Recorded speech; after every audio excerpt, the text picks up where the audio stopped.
गुरुजी, संगत जी, सभी को जय गुरु जी। शुक्राना है गुरु जी महाराज का अनंतम अनंतम शुक्राना। ओम नमः शिवाय। शिव जी सदा सहाय। ओम नमः शिवाय। गुरु जी सदा सहाय। पहले तो संगत जी आप लोग बहुत मैसेज करते हो कि आंटी आपका गला ठीक हो जाएगा, और हो गया। अभी आवाज़ आ रही है, निकल रही है, पहले तो निकल ही नहीं रही थी। संगत जी कहते ना, गुरु जी पहले मैं एक सत्संग छोटा सा शेयर करती हूँ, आपको समझ में आएगा कि गुरु जी हमारी लाइफ को कैसे ब्लेस करते हैं। और फिर उसके बाद एक प्रसंग और एक आंटी की ऐसी जर्नी, अद्भुत जर्नी, बहुत प्यारी जर्नी। संगत जी, आंटी की फैमिली के सभी लोग गुरु जी के पास जाते थे। आंटी कई बार आंटी पूछती थी कि मामा मैं भी चलूँ, तो उनकी मम्मी ये कहती थी कि नहीं, अभी तुम्हारा टाइम नहीं है, अभी तुम अपने पढ़ने पे ध्यान दो। तो उनकी मम्मा हमेशा मना कर देती कि तुम अपनी स्टडी पे ध्यान दो, अपनी लाइफ पे, पढ़ाई वढ़ाई पे ध्यान दो, अभी तुम्हारी उम्र नहीं है। सर जी, सबसे बड़ी बात जब हुई कि कुछ समय के बाद गुरुजी ने खुद उनके मम्मी पापा को बोला कि बेटी को लेके आओ। बेटी इतनी भी छोटी नहीं थी, आगे कॉलेज वगैरह के टाइम की बात है। कुछ ऐसी परेशानियाँ, कहते ना, पढ़ाई की, कुछ स्ट्रगल की, कुछ चीज़ें ऐसी थी उनकी लाइफ में कि गुरुजी ने उनको बुलाया, और गुरुजी ने जाते ही एक चीज़ बोली कि हुण आ गई तू मेरे पास, अब फिक्र ना करी, सब मेरी रजा नाल होगा, सब मैं ही प्लान कर देता तेरे लिए। आंटी को ये समझ नहीं आ रहा था कि ऐसा गुरुजी क्यों बोल रहे हैं कि मैं सब प्लान कर देता या तू फिक्र ना करी। लेकिन कुछ समय बाद उनकी लाइफ में स्ट्रगल थोड़ा सा और बढ़ा, और उनको समझ में आया कि जब लाइफ की जर्नी शुरू होनी थी, लाइफ का वो पड़ाव शुरू होना था कि उनको स्ट्रगल से जूझना था, तो उन्हें समझ में आया कि गुरुजी ने इसलिए मुझे उस समय पे ये बोला भी है और समझाया भी कि अब तेरा आने का मेरे पास समय हो गया। संगत जी, आंटी को गुरुजी ने कई बार ये रियलाइज़ कराया कि कोई देवी देवता अलग नहीं है, सब मुझ में ही समाये हैं। एक बार आंटी कहीं पहाड़ों में गई थी घूमने, और वहाँ जाकर कोई मंदिर था जहाँ पे उन्हें दर्शन करने थे, लेकिन उनके मन में ये था कि मुझे यहाँ दर्शन नहीं करने, मैं सिर्फ़ एक को मानूंगी, मतलब गुरुजी को मानूंगी, सिर्फ दर्शन करने का उन्होंने मन में। लेकिन गुरुजी से कहीं ना कहीं वो अरदास कर रही थी कि गुरुजी मुझे रियलाइज़ कराना, मुझे ये समझाना कि आप हर जगह हो। और ऐसा ही हुआ कि आंटी मंदिर के बाहर बैठी थी एक जगह, और वहाँ पर एक चाय वाला आया, और एकदम अचानक आंटी का मन करा कि क्यों ना इसे हम चाय पिएं।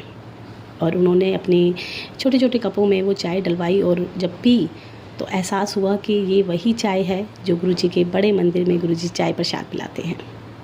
तो गुरुजी ने इस तरह आंटी को समझाया कि मैं हर जगह हूँ, हर जगह तुम्हारे साथ हूँ, बस तुम्हें याद करना है।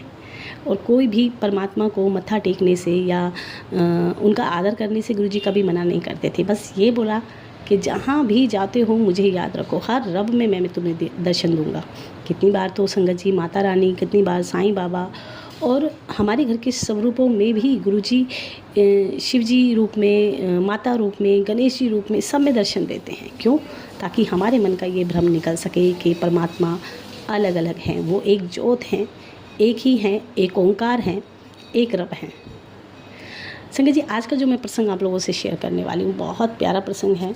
और क्योंकि हम लोगों को हमेशा यही लगता है, कई बार हम रोड पे निकलते हैं, कहीं जाते हैं, तो हम सोचते हैं कि ये जो गरीब लोग हैं, इनकी ज़िंदगी ऐसी क्यों और हमारी ऐसी क्यों। इसी बात का जवाब और इसी बात का कि कर्म कितने हमारी लाइफ को प्रभावित करते हैं, और हर चीज़ का रिमोट उस रब के पास है। आप लोग सुनेंगे तो मुझे तो समझ में आया, आपको भी समझ में आएगा। संगत जी, एक व्यक्ति जो रोज़ मंदिर जाता था, डेली का उसका था कि मंदिर पहले मत्था टेकता था, भगवान को नमस्कार करता था, फिर अपने डेली के रूटीन वर्क करता था। एक दिन उसकी कहीं से अच्छी इनकम हुई, थोड़ा पैसा आया, तो जो ख्वाहिशें, जो मन में बहुत सारी चीज़ें थीं, उसने सोचा कि चलो अब मैं इतना कमाता हूँ कि मैं अपने मन की कुछ इच्छाएं पूरी कर सकूँ, जो मैं पूरी ज़िंदगी नहीं कर सका। अब उस व्यक्ति को जूतों का शौक़ था।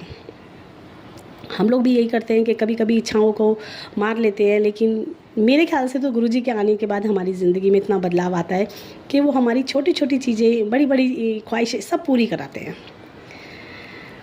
संगत जी, वो जूतों का बड़ा शौकीन था, अच्छे खासे महंगे उसने जूते लिए, अब जूते जब लिए तो पहन के तैयार हुआ। अब पत्नी ने कहा कि तुम मंदिर भी तो जाना है।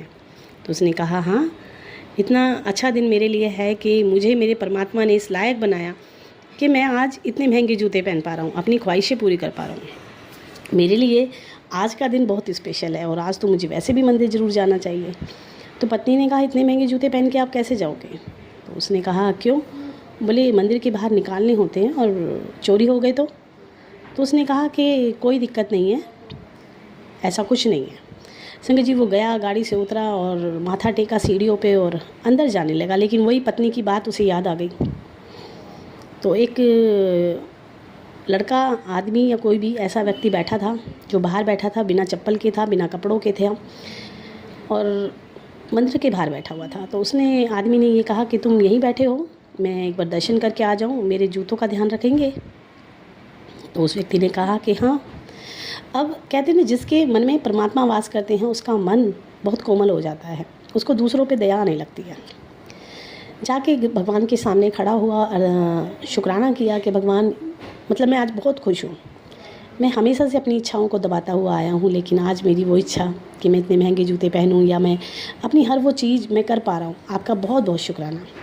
लेकिन इन्हीं सब के बीच में उसे याद आया वो व्यक्ति कितना गरीब है, उस पर तो मतलब आपने मुझे इतना अच्छा टाइम दिया कि मैं हर चीज़ पहन पा रहा हूँ, खा पा रहा हूँ, हर चीज़ कर पा रहा हूँ, आज मैं जूते भी इतने महंगे पहन पा रहा हूँ, मेरे पास गाड़ी भी है।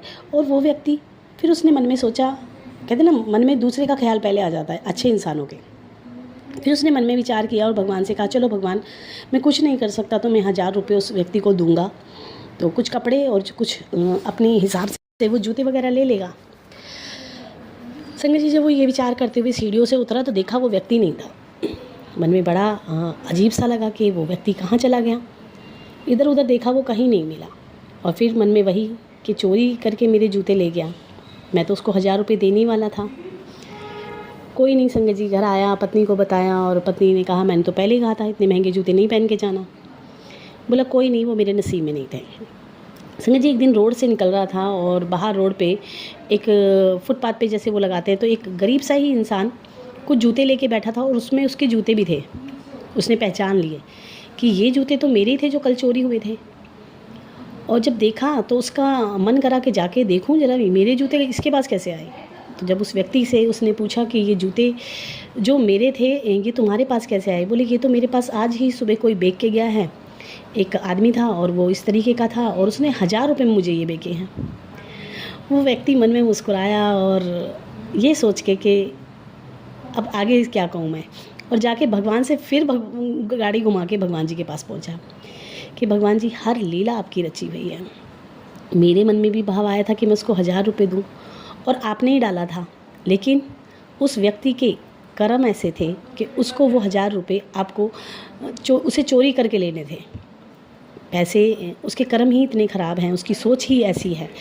और कहते ना हर 1000 रुपये उसे चोरी के जूते बेच कर भी मिले और 1000 रुपये वो व्यक्ति भी देने वाला था। लेकिन कहते ना हमारी सोच ऐसी हो जाती है ना संगत जी, कभी हम शॉर्टकट अपना लेते हैं। भगवान ने हर लीला हमारे लिए रची हुई है, समय समय पे हमें वो चीज़ें मिलनी हैं जो उन्होंने हमारे लिए सोची है। और गुरुजी के आने के बाद हमारी ज़िंदगी में तो मोस्टली बदलाव आता है संगत जी, हर वो चीज़ हमें, हर वो ख्वाहिश हमारी पूरी होती हैं। तो फिर कर्मों को क्यों ख़राब करना है? क्योंकि जब हम अपने कर्मों को ख़राब करके कोई शॉर्टकट अपनाकर गलत चीज़ें पाते हैं तो हमारे उससे और ज़्यादा कर्म माड़े होते हैं। हम कई बार ऊंचाइयों पे पहुंचने के लिए और अच्छा ज़िंदगी जीने के लिए कुछ ऐसे कर्म कर जाते हैं जो करने नहीं चाहिए। आपके नसीब की चीज़ आपके भगवान द्वारा जो आपको दी जानी है वो आपके पास आज नहीं तो कल आएगी, लेकिन जब वो देंगे तो एक अच्छे तरीके से देंगे। और जब हम एक शॉर्टकट अपनाकर और किसी का मन दुखाकर किसी के साथ गलत कर लेंगे तो वो हमारा एक माड़ा कर्म बन जाएगा और वो पैसा वैसे भी हमें नहीं फबना है। वो एक आएगा वो 10 लेके चला जाएगा संगत जी, वो पैसा फबना ही नहीं है। तो अपने रब की ऊपर भरोसा रखें, उनकी प्लानिंग पे भरोसा रखें। आज नहीं कल आपकी चीज़ें आपको वो मिल ही जाएंगी। बहुत सारी संगत तो इस चीज़ को लेके परेशान रहती है कि हमारे बच्चे पढ़ते नहीं हैं। संगत जी पढ़कर सब कामयाब नहीं होते हैं, कुछ बच्चे ऐसे हैं जो टॉपर हैं लेकिन वो आगे ज़िंदगी में कुछ नहीं कर पाते हैं, बच्चों की शादी लेके परेशान हैं। संगत जी यकीन मानो गुरुजी ने हर चीज़ आपके लिए लिखी हुई है कि इसको इस समय ये देना है और यही समय सही है, अगर इससे पहले दिया तो ये नुकसान होगा, ये चीज़ें ऐसे होंगी। कई बार बहुत सारी पुरानी संगत बताती है कि हम अपने बच्चों की शादी को लेके परेशान थे और गुरुजी से बार बार कहने की हिम्मत नहीं होती थी और गुरुजी बातों ही बातों में कहते थे मैं रोक देता डिवोर्स हो जाना सी फिर चंगा रहता।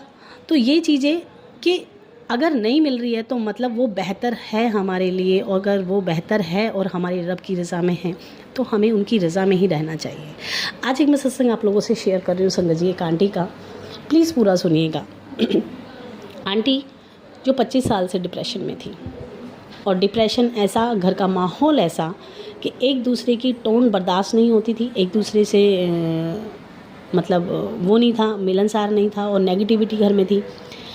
आंटी एक चीज़ से हमेशा जूझती रही कि पीरियड के टाइम उनको एक अजीब सी डकारें आती थी, नॉन स्टॉप आती थी और बहुत सारी मतलब चीज़ें फेस करती थी। और जब जब उन्होंने किसी को दिखाया तो उनको यही बताया गया कि कुछ क्रियाएं तुम पे की गई हैं, उसी का ये रिएक्शन है। और आंटी दिन प्रतिदिन इतनी डिप्रेशन में थी कि कई बार अपना घर छोड़ चुके थे, अपने परिवार को छोड़कर निकल पड़ती थी कि मुझे जीना नहीं है। हर रात उन्हें ऐसा लगता था कि मैं कल सुबह ज़िंदा नहीं बचूँगी, मतलब इस कदर वो डिप्रेशन में थी। कई बार वो घर छोड़ के जाती तो उनके बच्चे, उनके परिवार वाले उनको ढूंढ कर लेके आ जाते। और इसी बीच में जो उनकी भाभी थी, उनकी भाभी जो कि गुरुजी की संगत थी, उन्होंने कभी उनको गुरुजी के बारे में नहीं बताया था, कभी कुछ ऐसा नहीं कहा था कि गुरुजी से वो रिलेट हो सकें या ऐसा कुछ। लेकिन एक दिन उनकी भाभी से किसी संगत ने, किसी आंटी ने कहा कि अपनी नंद को बोलना कि गुरुजी सब ठीक कर देंगे, गुरुजी को माने, वो सब ठीक कर देंगे और सब ठीक हो जाएगा। ये बात उनकी भाभी ने अपनी इन आंटी को कहा और इन आंटी को थोड़ा सा मतलब कहते हैं ना कनेक्शन महसूस हुआ और आंटी ने शुरू किए गुरुजी के सत्संग सुनने। आंटी को बहुत पॉजिटिविटी मिलती, मतलब अच्छा फील होता, लेकिन परिवार वाले इस चीज़ के बिल्कुल ख़िलाफ़ थे कि आप ये क्या सुनते रहते हो, इन्हीं को सुन सुन के आप पागल हो चुके हो, ये नहीं सुनो, बहुत सारी चीज़ें।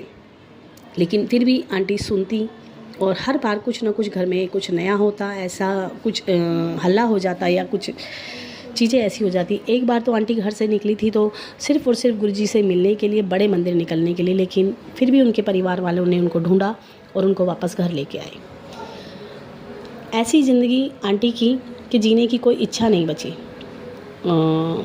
शिव जी को मानती थी बचपन से, क्योंकि ओम शांति में वो जाती थी, लेकिन बदलाव नहीं था आंटी की ज़िंदगी में। ना डिप्रेशन में कमी थी और ना वो पीरियड वाली प्रॉब्लम कम हो रही थी, और भी बहुत सारी चीज़ें। लेकिन घर में जो परिस्थितियाँ थी वो इस तरीके थी कि एक दूसरे को इंसान पसंद नहीं कर रहे थे, हर बात पे चिल्लम चिल्ला होती थी। सिंह जी एक दिन आंटी को किसी ग्रुप में ऐड किया गया और आंटी ने उनको फ़ोन किया कि मुझे गुरुजी का स्वरूप चाहिए, मुझे आपके पास आना है। तो उन्होंने कहा कि करवा चौथ का व्रत है, मैं ज़्यादा बात तो नहीं कर पाऊँगी, लेकिन आप आ जाओ। आंटी को वहाँ से गुरुजी का स्वरूप मिला, आंटी लेके आई और बेटे जब घर आई तो बहुत हल्ला हुआ इस बात को लेकर के, कहाँ चले जाते हो आप। तो स्वरूप देखा तो बेटे ने वो स्वरूप भी लेके आंटी से दूर फेंक दिया। आंटी ने वो स्वरूप फिर उठा लिया और फिर अपने पास रखा, लेकिन वो स्वरूप आंटी के पास नहीं रहा। आंटी बोली मैं आज तक उस स्वरूप को ढूंढती हूँ कि वो कहाँ चला गया, मुझे नहीं पता, वो स्वरूप मेरे पास रुका ही नहीं। फिर मैंने ऑनलाइन ऑर्डर किया और गुरुजी का स्वरूप मेरे पास आया। मैं धीरे धीरे गुरुजी के स्वरूप के आगे जल प्रसाद, क्योंकि मंदिर में लगाया तो उनके हस्बैंड ने कहा कि आप इनको लेके आए हो, लेकिन इनका स्थान मंदिर में हम नहीं देंगे। आंटी ने उनको उठा के अपने पर्स में रखा, लेकिन जल प्रसाद करना और ये सब चीज़ें आंटी रेगुलर करती रहीं और धीरे धीरे आंटी के डिप्रेशन में बदलाव आने लगा। सबसे पहले गुरुजी ने वो जो पीरियड की प्रॉब्लम थी वो गुरुजी ने ठीक की, जो बड़े बड़े डॉक्टर नहीं ठीक कर पाए थे। दवाइयाँ आंटी खाती थी, डिप्रेशन की दवाइयाँ खाती थी, और धीरे धीरे वो आंटी की जो प्रॉब्लम थी, जो आंटी बोलती हैं कि गुरुजी के मैसेज आज भी आते हैं, आज भी गुरुजी कहते हैं कि करने वाले बहुत कुछ कर रहे हैं लेकिन उसका असर नहीं हो रहा है, मैं तेरे को कुछ होने नहीं दूंगा। आंटी कहती जब मैं ऐसे सत्संग सुनती हूँ और गुरुजी के मैसेज आते हैं तो सुकून मिलता है और पता चलता है कि गुरुजी मेरे साथ हैं। और सबसे बड़ी संतुष्टि इसी बात की कि गुरुजी मेरे साथ हैं, ये मुझे डिप्रेशन से निकाल लाएंगे। और डिप्रेशन से आंटी को गुरुजी ने निकाल भी दिया, इस कदर तक निकाल दिया कि संगत जी वो रेगुलर मेडिसिन खाती हैं, लेकिन अभी फैमिली में उन्होंने किसी को नहीं बताया। 2 महीने से उन्होंने दवाइयाँ नहीं खाई हैं, अपनी कोई उसकी डिप्रेशन की पीरियड की प्रॉब्लम मोस्टली ख़त्म हो चुकी है। और सबसे बड़ी बात कि उनके परिवार में जो इतना विरोध था कि गुरुजी को लेके, अभी उनको कोई कुछ कहता नहीं है। 7 जुलाई को आंटी ने सत्संग किया था गुरुजी का, लंगर प्रसाद तैयार किया था, गुरुजी का सत्संग किया था। बोली कोई नहीं करता है, लेकिन मैं अकेले बैठ के गुरुजी का सत्संग करती हूँ। अब घर में गुरुजी का विरोध नहीं होता है। आंटी का छोटा बेटा गुरुजी को मानता है और गुरुजी से कनेक्ट होता है। गुरुजी के मैसेज आते हैं और वो अपनी मम्मा से डिस्कस करता है कि मम्मा देखो मेरे पास ये मैसेज आए हैं गुरुजी के। बोली अब मुझे लगने लगा है कि मेरे बेटे की जर्नी शुरू हो गई है, गुरुजी से उसका जुड़ाव महसूस करता है। उसके बाद आंटी को गुरुजी ने गाड़ी ब्लेस की, नई गाड़ी आई। ले रहे थे पुरानी गाड़ी, लेकिन आंटी के मन में कहीं ना कहीं ये था कि गुरुजी गाड़ी हमें नहीं दिलाना। और कुछ ऐसा हुआ कि पुरानी गाड़ी ना लेकर नई गाड़ी ली गई। लेकिन वो गाड़ी जब आई तो वो भी गुरुजी के, कहते हैं ना फैमिली में डिस्कशन होता है कि भाई अभी रथ यात्रा निकलेगी तो हम ये गाड़ी लेंगे। लेकिन आंटी का मन था कि 7 जुलाई को आए, और वो 7 जुलाई के दिन ही आंटी के पास वो गाड़ी आई। संगत जी जब वो गाड़ी आई तो उस गाड़ी से 2 बार एक्सीडेंट हुआ। जब 2 बार एक्सीडेंट हुआ, एक बार तो ऐसा हुआ कि साइड से कोई गाड़ी निकल के गई बहुत तेज़, और उससे पहले आंटी के पर्स में जो पॉकेट स्वरूप था वो आंटी के पर्स से गिर गया था। जब वो पर्स से गिरा, लेकिन आंटी ने कोई वहम नहीं किया। आंटी ने सोचा कि कोई नहीं, ऐसा हो जाता है। जस्ट जब ही एक गाड़ी पीछे से आई और वो इतनी स्पीड से निकल कर गई कि जिस हिसाब से आवाज़ हुई थी, बहुत तेज़ वो गाड़ी मार के गाड़ी को गई थी, उस हिसाब से गाड़ी का एक्सीडेंट नहीं हुआ, बहुत कम लगी, लेकिन एक्सीडेंट हुआ। और ये चीज़ 2 बार आंटी के साथ हुई। आंटी का बेटा बोला मम्मा देखो आप ये गाड़ी जब से हमने ली है 2 बार हमारा एक्सीडेंट हो चुका है, आप कुछ करो। तो आंटी क्योंकि गुरुजी का स्वरूप लगाती तो मानते नहीं, लेकिन उन्होंने एक शिव जी की प्रतिमा गाड़ी में लगाई। और आंटी कहती हैं कि उसके बाद कुछ भी ऐसा नहीं हुआ। संगत जी सत्संग आंटी के बहुत सारे हैं, और जिसमें कि अब उनके हस्बैंड भी ये कहते हैं कि हाँ हम, आंटी जब भी बोलती हैं कि मुझे बड़े मंदिर जाना है तो हस्बैंड ये कहते हैं कि हाँ हम चलेंगे, जल्द ही चलेंगे। जो परिवार पूरा विरोध करता था अब वो विरोधी ना बनकर उसमें से कुछ 1-2 उनकी गुरु जी की संगत भी बन गई हैं। लेकिन संगत जी कहते हैं ना, जब हम चारों तरफ से टूट जाते हैं, हम बिखर जाते हैं, हमें समझ नहीं आता कि हम किस राह जाएं, तब हमें गुरुजी मिलते हैं। और अगर तब भी हम गुरुजी को सरेंडर नहीं करते या हम ये चीज़ नहीं समझते, क्योंकि मत चलाते चलाते हमारी पूरी ज़िंदगी बीत गई, हमारी मति के हिसाब से कुछ नहीं होता। गुरुजी का आना सबसे बड़ी पॉजिटिविटी है कि अब आपका जीवन बदलना है, लेकिन समय गुरुजी निर्धारित करते हैं। एक चीज़ आंटी और बताती हैं, कहती हैं कि जहाँ मैं रहती हूँ वहाँ बड़े बड़े बंगलों हैं और आसपास मतलब पूरा रश है। बोली मैंने इतने सालों में कभी पिकॉक नहीं देखे, और बोली जब से गुरुजी से मैं जुड़ी हूँ मोर आकर बोलते हैं। और जब मुझे आंटी सत्संग सुना रही थी तब भी मुझे पीछे से पिकॉक की आवाज़ आई। तो बोली मेरे लिए सबसे बड़ी ब्लेसिंग गुरुजी की यही है कि मेरे घर पे आके मोर बोलते हैं, और गुरुजी कहीं ना कहीं यही जताते हैं कि मैं तेरे अंग संग हूँ। बोली जब मैं घर से निकलती हूँ तो मेरे साथ बटरफ्लाई निकलती हैं, और बटरफ्लाई जब निकलती हैं तो मेरे को महसूस होता है कि हाँ गुरुजी मेरे साथ हैं। तो ऐसे धीरे धीरे आंटी की ज़िंदगी ट्रैक पे आ रही है। आप मतलब संगत जी सोचो कि एक व्यक्ति 25 सालों से डिप्रेशन में है, लगातार डिप्रेशन में है। उनकी जब शादी हुई थी तो उनको शादी भी नहीं करनी थी, उनके साथ बहुत सारी चीज़ें थी, कुछ उनके ऊपर ऐसी क्रियाएं थी या ऐसा उनके ऊपर किया गया था कि वो परिवार में नहीं रह सके। उनके ससुर जब ख़त्म हुए तो उनके सारे रिश्ते बिखर गए थे। उनके हस्बैंड भी डिप्रेशन के कगार पे थे, मतलब चिल्लम चिल्ली, और वो उन चीज़ों को बर्दाश्त नहीं कर पा रहे थे।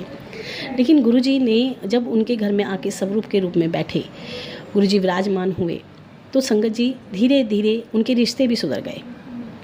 घर का माहौल चेंज हो गया। जो एक दूसरे की बातों से सहमत नहीं होते थे, एक दूसरे पे चिल्लम चिल्ली करते थे, उनकी अब एक दूसरे से बनने लगी है पॉजिटिविटी, वो महसूस करते हैं और उनके घर में सुकून आ गया है। एक दिन में नहीं होता संगत जी, समय लगता है। बहुत सारी संगत मुझसे पूछती है कि आंटी कितना टाइम लगेगा, कितने दिन मंत्र जाप करें। संगत जी, जब हम खाना रोज़ खाते हैं तो कभी हम किसी से पूछते हैं कि हम खाना कितने दिन खाएं? जब तक हम जिएंगे, जब तक हम खाना खाएंगे। तो यही है कि जब तक सांस है तब तक हम गुरुजी को मानेंगे और उनके मंत्र जाप करेंगे। इसके लिए कोई बंदिश नहीं है आपको। हमेशा गुरुजी ने हर चीज़ की छूट दी है। जो खाते पीते उठते बैठते हम गुरुजी का मंत्र जाप कर सकते हैं, सिमरन कर सकते हैं। और एक मंत्र जाप करना या गुरुजी को मानने के लिए हम बंदिश महसूस क्यों करते हैं कि कब तक करें? मतलब कब तक करना है? मतलब आप किसी भी चीज़ को लेके लिमिट नहीं अपने आप में रखते हो। खाना खाना है, लाइफ टाइम खाना है। सांस कब तक लेनी है? जब तक जिंदे हैं हम। बच्चों को प्यार कब तक करना है? अरे जब तक जिंदा हैं, जब तक अपने बच्चों को प्यार करेंगे।